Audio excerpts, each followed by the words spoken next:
さあ皆さん、チョコレート食べてますか？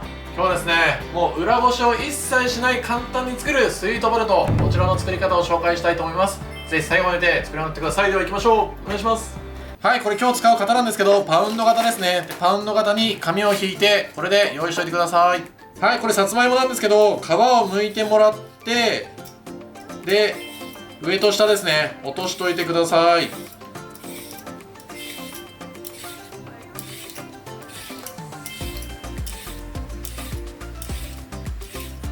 はい、剥いたらこれラップをしてもらって600ワットで加熱していってください。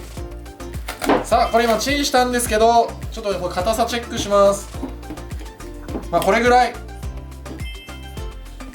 こんな感じでほぐれるぐらいだったら大丈夫です。で、全然ほぐれなかったら追加でチンしてください。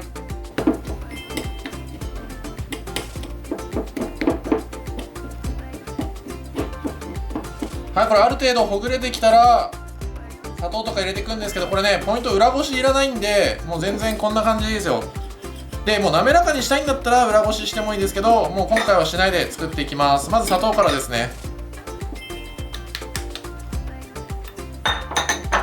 で、蜂蜜、これもう任意なんですけど、ちょっとだけで、蜂蜜入れた方がやっぱ香りも出ますし、なんだろう、焼いた時に結構風味がいいんで、結構入れるのおすすめです。なかったらその分置き換えて砂糖入れてもらえば大丈夫です。で、こう軽くなじませて、もう全然混ざらないんで、バターですね、バターも入れます。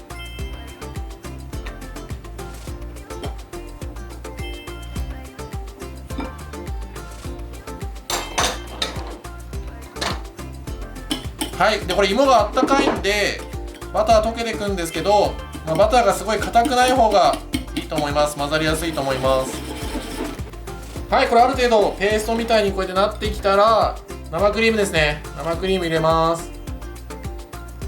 でこれ牛乳じゃダメかって言ったら牛乳じゃダメで、生クリームの方がしっとり滑らかにできるので必ず生クリームにしてください。牛乳だとね、多分ちょっとパサついちゃうと思います。伸ばしてあげて、でまた入れていきます。はい、これある程度混ざってきたらこれも OK で、もうこんな感じですね。でここにポイントなんですけど、塩、これフルーロセルなんですけど、これを入れてあげるともうめちゃくちゃ甘さが増して美味しくなるんで、これ隠し味みたいな感じですね。入れてください。でしっかり混ざったらラップをしてもらってちょっと加熱していきたいと思います。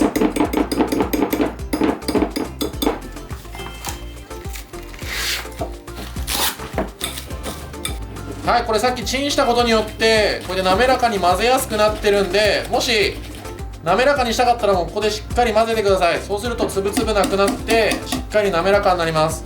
だからね、もう全然裏ごしする必要ないですからね。こんな感じ。これもどんどん混ぜまくっても大丈夫です。もう結構滑らかになってます。そしたら卵入れていきます。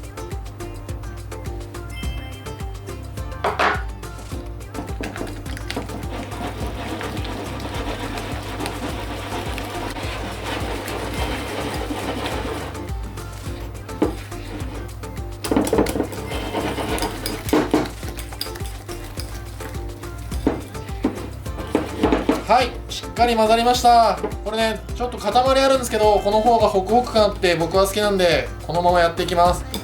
でこれを型に流して焼いていきたいと思います。皆さんのオーブンの予熱は必ずしてください。あとゴムベラでこうやって底の方も必ず混ぜてから型に流していきます。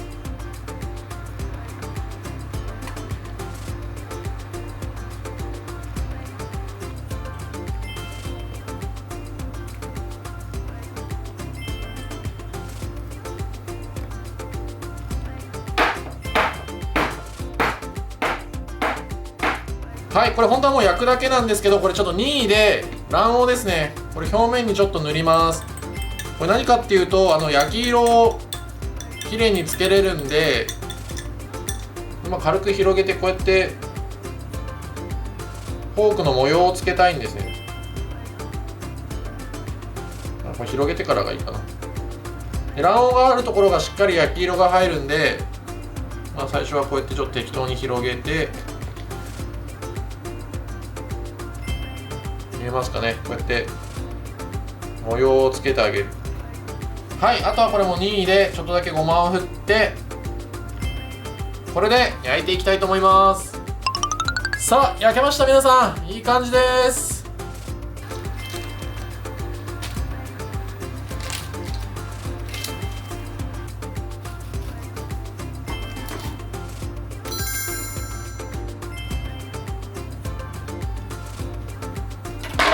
熱い。皆さんは冷めてからやってください。めちゃくちゃ美味しそうです。これで完成です。さあ最後までありがとうございます。ちょっとね食べてみたいと思います。ちゃんと冷めてる。うまい。裏ごししない方がいいかもしれない。その方がなんかホクホクしてる。なんであれ裏ごしするのか、そもそも。おいしい。さあこれポイントのおさらいですね。これポイントはもう見てもらった通りもう混ぜまくってください。